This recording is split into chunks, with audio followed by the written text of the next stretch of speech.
Assalamualaikum warahmatullahi wabarakatuh. Nama saya Muhammad Akbar Fuadi, NIM 19103040091 dari kelas Hukum Pidana Internasional.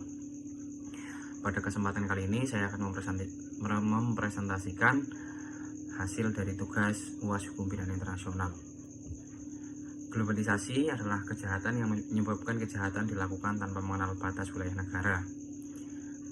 Muladi dan Dia Sulastri menjelaskan bahwa akselerasi transportasi, komunikasi, dan informasi modern melahirkan globalisasi teknologi yang berpengaruh terhadap globalisasi kejahatan atau biasa disebut dengan globalization of crime.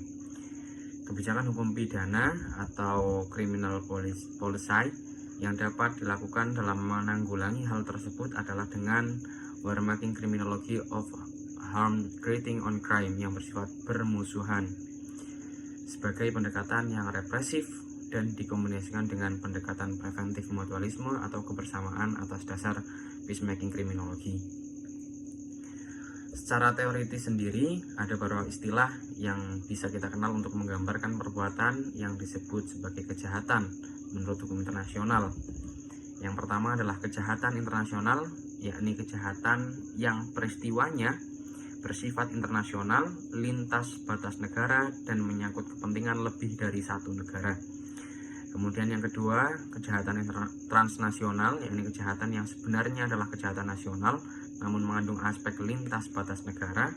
Kemudian yang ketiga adalah kejahatan nasional yang berdimensi internasional. Dimensi internasional tersebut meliputi keberlakuan hukum pidana internasional akibat kejahatan subjek hukum, baik pelaku maupun korban yang berada di luar batas-batas wilayah negaranya atau kombinasi dari elemen-elemen tersebut. Kemudian, kajian mengenai kejahatan dalam hukum pidana internasional sangat berguna dalam menentukan ketentuan khusus dalam penegakan hukumnya. Kemudian, terminologi kejahatan internasional. Kejahatan internasional sendiri merujuk pada kejahatan yang diatur dalam Statuta Roma atau biasa disebut dengan Rome Statute of the International Criminal Court. Dalam pasal 5 ayat 1 dinyatakan bahwa the jurisdiction of the court shall be limited to the most serious crime of concern to the international community as a whole. The court has jurisdiction in accordance with statute with respect to the following crimes. Kemudian, mahkamah terbatas pada kejahatan luar biasa yang menyangkut masalah internasional secara keseluruhan. Mahkamah mempunyai yurisdiksi sesuai dengan statuta yang berkenaan dengan kejahatan-kejahatan seperti genosida, kejahatan terhadap kemanusiaan, kejahatan perang, kejahatan agresi.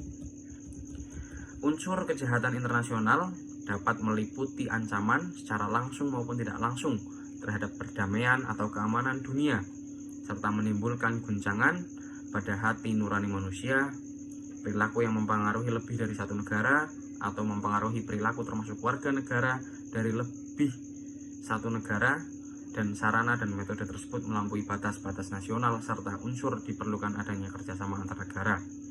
Perbedaan antara kejahatan internasional dan kejahatan transnasional terletak pada unsur-unsur internasional yang tidak dimiliki oleh tindak pidana transnasional. Unsur internasional tersebut adalah ancaman langsung terhadap perdamaian dan keamanan dunia, ancaman tidak langsung terhadap perdamaian dan keamanan dunia, serta perbuatan itu mengguncangkan perasaan kemanusiaan atau International Law Commission mendeskripsikan mengenai kejahatan yang melanggar perdamaian dan keamanan manusia atau crimes against the peace and security of mankind.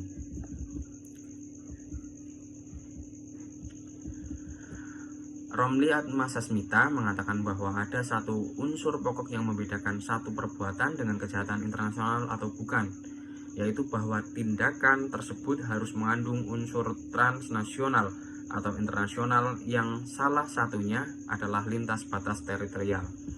Di samping juga unsur kebutuhan akan kerjasama antar negara.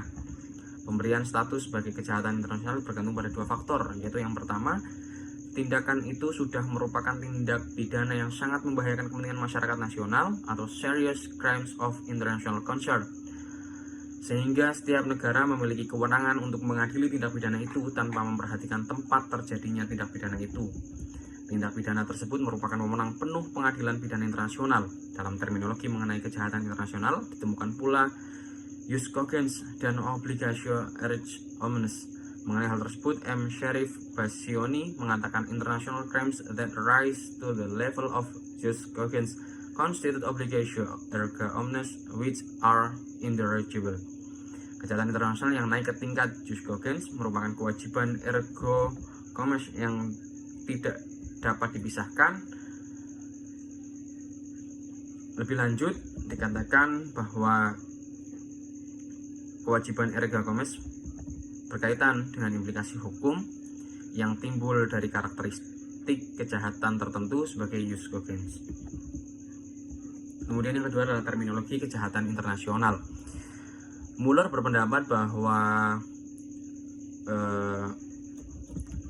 untuk mengidentifikasi fenomena kriminal tertentu yang melampaui batas-batas internasional yang melanggar hukum beberapa negara atau berdampak pada negara lain, kejahatan transnasional merupakan kejahatan yang terjadi lintas batas negara dan tunduk pada lebih dari satu yurisdiksi negara.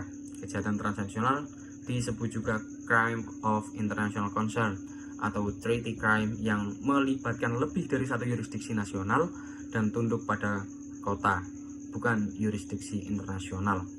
Definisi hukum dari kejahatan transnasional dapat dilihat dalam pasal 3 ayat 2 United Nations Conventions Against Transnational Organized Crime yang disebut dengan The Palermo Convention yang menyatakan sebagai berikut.